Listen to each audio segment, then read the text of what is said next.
27वां अध्याय प्रकृति पुरुष के विवेक से मोक्ष प्राप्ति का वर्णन। श्री भगवान कहते हैं, माता जी, जिस तरह जल में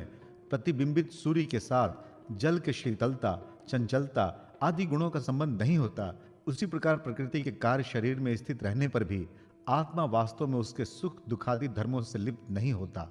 क्योंकि वह स्वभाव से निर्विकार, अकर्ता और निर्गुण है।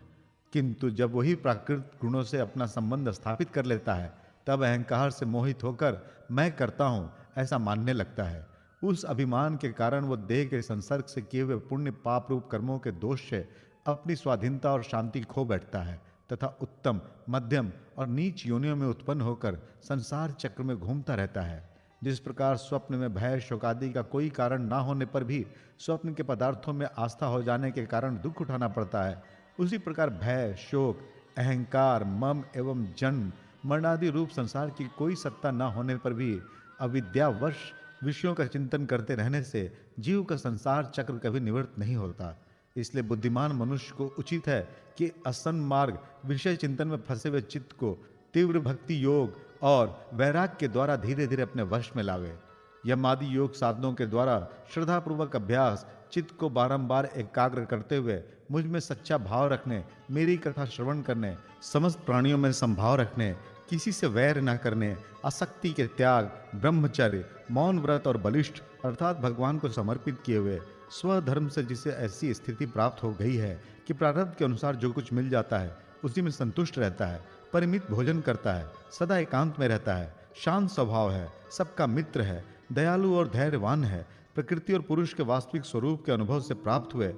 तत्व ज्ञान के कारण स्त्री पुत्रादि संबंधियों के सहित इस देह में मैं मेरेपन का मिथ्या अभिनिवेश नहीं करता, बुद्धि की जागृदादि अवस्थाओं से भी अलग हो गया है तथा परमात्मा के सिवा और कोई वस्तु नहीं देखता। वो आत्मदर्शी मुनि नेत्रों से सूर्य को देखने की भांति अपने शुद्ध अंतकरण द्वारा परमात्मा का साक्षात्कार कर उस अद्वितीय ब्रह्म पद को प्राप्त हो जाता है, जो देहादि संपूर्ण उपाधियों से पृथक अहंकार आदि मिथ्या वस्तुओं में सत्य रूप से भासने वाला जगत कारण भूता, प्रकृति का अधिष्ठान, महदादि कार्य वर्ग प्रकाशक और कार्य कारण रूप संपूर्ण पदार्थों में व्याप्त है।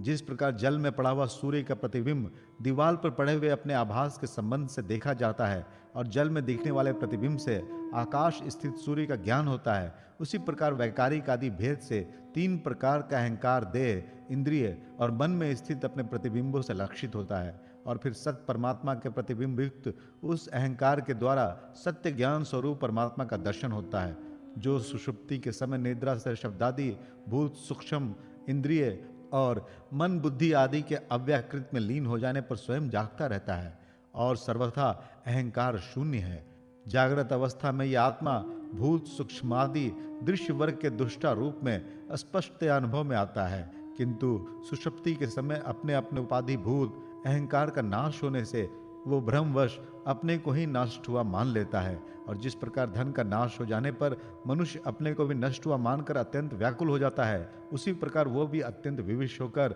नश्वत हो जाता है। माता जी, इन सब बातों का मनन करके विवेकी पुरुष अपने आत्मा का अनुभव कर लेता है, जो अहंकार के सहित संपूर्ण तत्वों का अधिष्ठान और प्रकाशक है। देवहूति ने पूछा, प्रभो, पुरुष और प्रकृति दोनों ही नित्य और एक दूसरे के आश्रय से रहने वाले हैं, इसलिए प्रकृति तो पुरुष को कभी छोड़ ही नहीं सकती। ब्रह्मन, जिस प्रकार गंध और पृथ्वी तथा रस और जल की पृथक पृथक स्थिति नहीं हो सकती, उसी प्रकार पुरुष और प्रकृति भी एक दूसरे को छोड़कर नहीं रह सकते। अतः जिनके आश्रय से अकर्ता पुरुष को ये कर्म बंधन प्राप्त हुआ है, उन प्रकृति के गुणों के रहते हुए उससे कैवल्य पद कैसे प्राप्त होगा? यदि तत्वों का विचार करने से कभी यह संसार बंधन का तीव्र भय निवृत्त हो भी जाए, तो भी उसके निमित्त भूत प्राकृत गुणों के अभाव न होने से वो भय फिर उपस्थित हो सकता है। श्री भगवान ने कहा, माता जी, जिस प्रकार अग्नि का उत्पत्ति स्थान अरणी अपने से ही उत्पन्न अग्नि से जलकर भस्म हो जाती है, उसी प्रकार निष्काम भाव से किए हुए स्वधर्म पालन द्वारा अंतःकरण शुद्ध होने से बहुत समय तक भगवत कथा श्रवण द्वारा पुष्ट हुई मेरी तीव्र भक्ति से, तत्व साक्षात्कार कराने वाले ज्ञान से, प्रबल वैराग्य से,